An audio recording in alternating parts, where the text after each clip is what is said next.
Hola! You may notice if you saw my last video that this is in fact the same makeup I had last week. And that is because after I did that tutorial I filmed this straight afterwards because, well, I had the time to make 2 videos and I didn't really want to wipe off all the makeup I had just put on. So you get to see this lovely face all over again. Lucky you. So anyway, the reason we're here today is to talk about Morphe. I bought some Morphe products a few months ago now, and so after trying them out for a few months I am ready to give my thoughts on them. I know they're still very popular and people are still looking around at buying them and trying them out, so I thought I'd give my 2 cents. I know when I was looking around for reviews, when I was looking to buy them, it was certainly a mixed bag of responses, so I'm just going to be honest with my own experience and hopefully that helps you in making your decision in what to buy. I can't even remember when it was that I got them, but if you have a quick scroll through on my Instagram, you'll see that I got a bundle. I got a 35 palette, a brush set and a translucent powder, just because I wanted to try a few different products from Morphe, because, you know, some brands have are really good in one area but not in every area, so it's good to kind of get a mixed bag in case you find something really good, to make sure you got your bases covered pretty much. So I'm going to start off with what to start with. I'm going to start with the 35 palette. Mine's a little dirty, so please excuse the smudge marks. I got the 35N palette, which is a matte neutrals palette. I will open it up. Looks like this. So as you can see, they're all matte shades and they're all very neutral. There's nothing too crazy about them. I got this because I knew it would be a perfect fit for my collection to have a good bunch of neutrals, and because they're matte, they go with everything, every single look. I can't remember which one it is, but there's a palette just like this, except it's a mixture. It's the same colours, except it's a mixture of mattes and shimmers, so some of these colours would be shimmery. But yeah, I decided to go with matte because I prefer matte shadows in general. I only use, you know, shimmery ones as like a highlight on the lid like I've done today, and thought this was a better all-rounder that I could use always, so even if it was a dud I could make it work. I'm really pleased with this palette actually. The shadows aren't the best quality, I'm just going to be honest. Sometimes it can be a little tricky blending them out and they don't have the best pigmentation compared to other eyeshadows. However, considering they are so affordable, they do a really good job. I've bought other budget brands before and their eyeshadows were absolute crap, like it was just dirty and muddy looking, whereas these are actually very usable. I tend to use them with other eyeshadows, like not on their own, just to help it along a bit.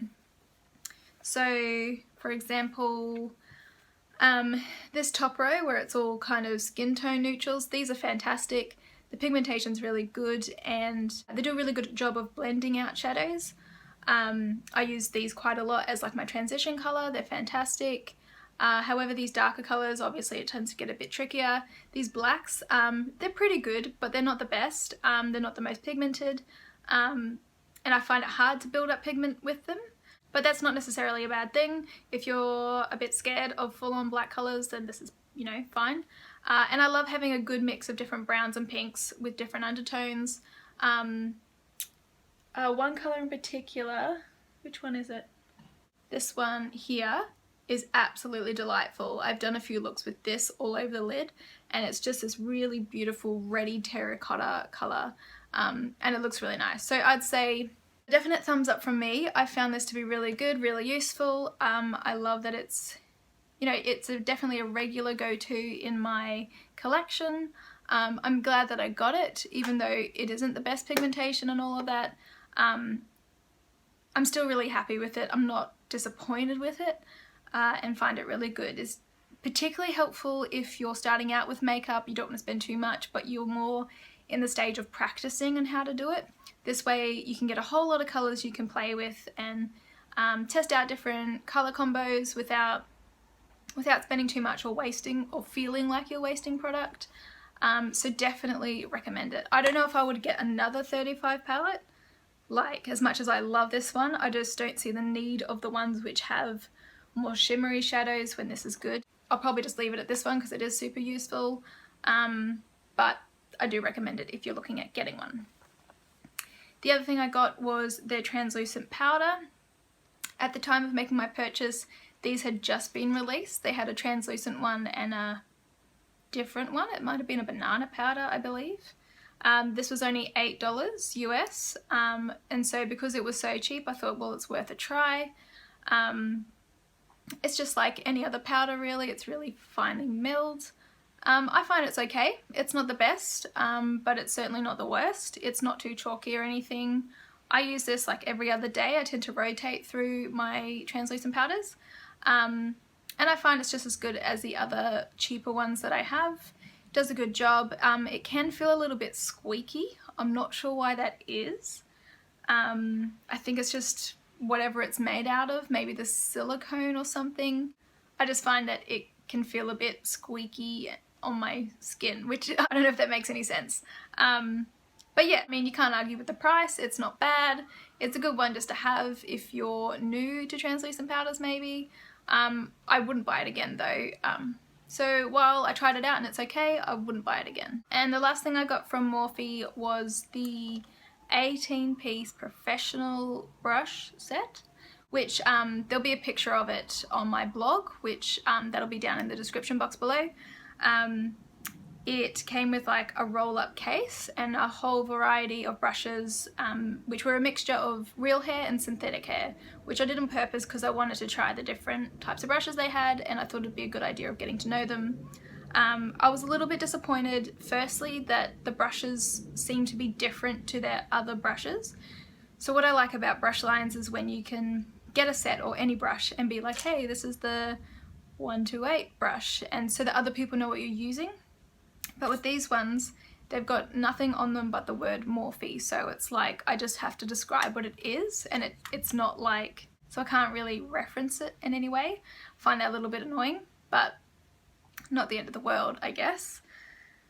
As for the brushes themselves, I have them here. You'll have to excuse them, they are dirty. I am going to clean them later today.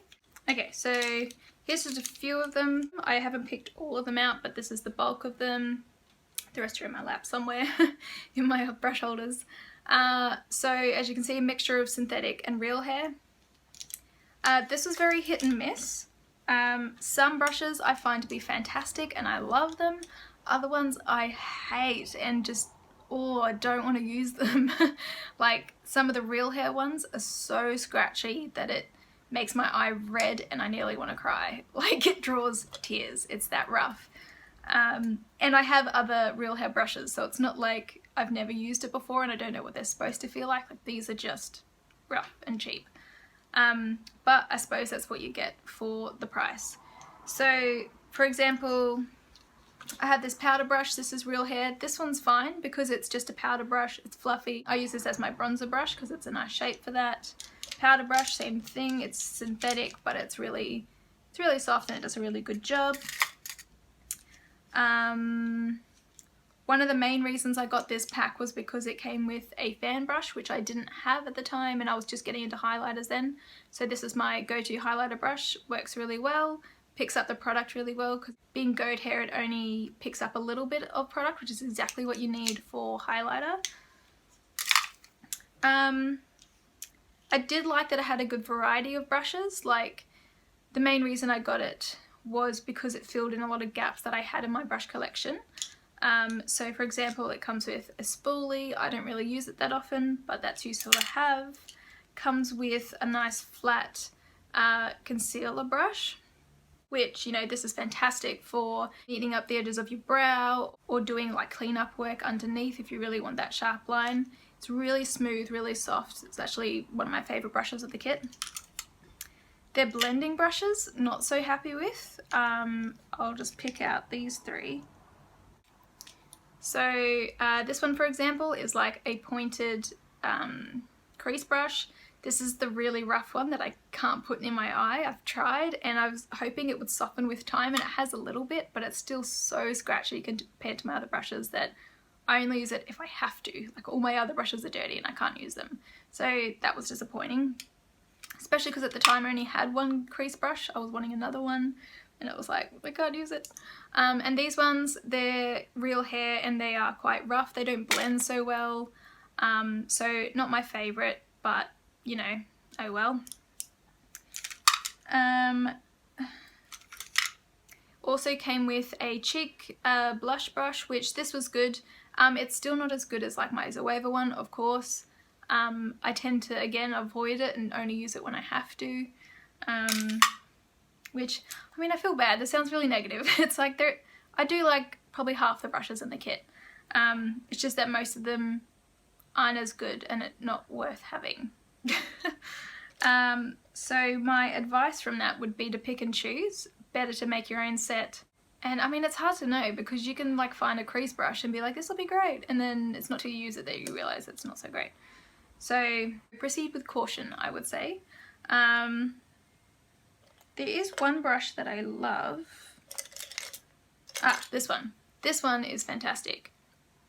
Again, as I said before, there's no reference on them, so I can't tell you what this is, but it's synthetic, long-haired, and it's like, look at it. It's just so soft, and I love this. It's like, because of the long hairs, it's really swirly. And I find this so good for like really buffing out a really soft crease.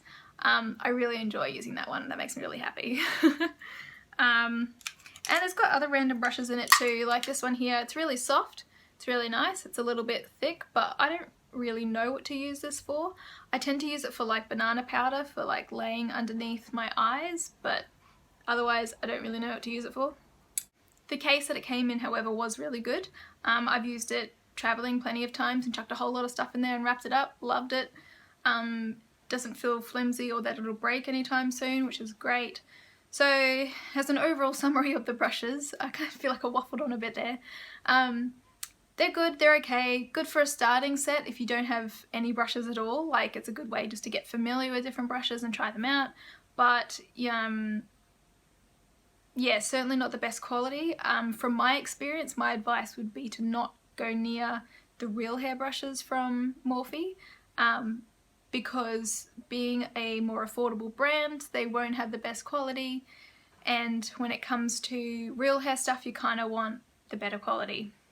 Synthetic is easy to make good on a cheap budget, whereas real hair unfortunately costs a decent amount of money. So yeah, like I said, if you want to start out with some brushes, then go for it. I think it's a good way to get to know them.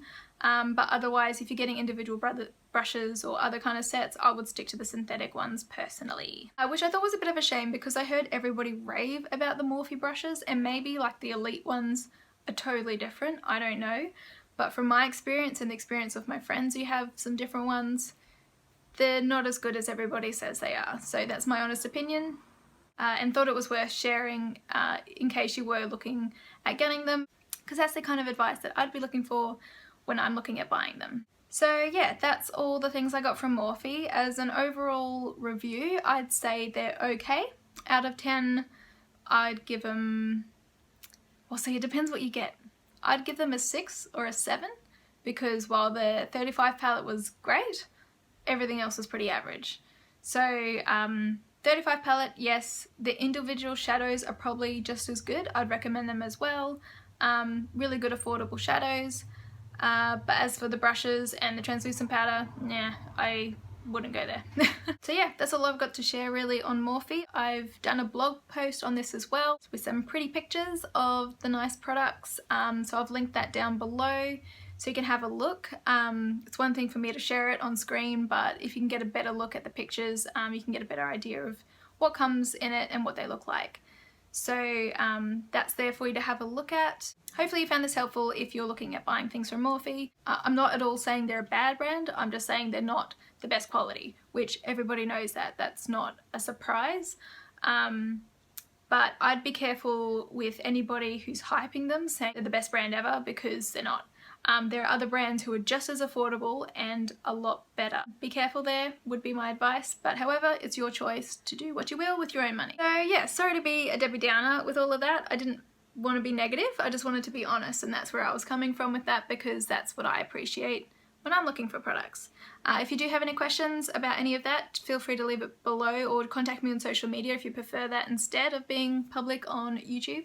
Thank you so much for watching today. I love spending time with you guys on my Saturdays, and I'll see you next time.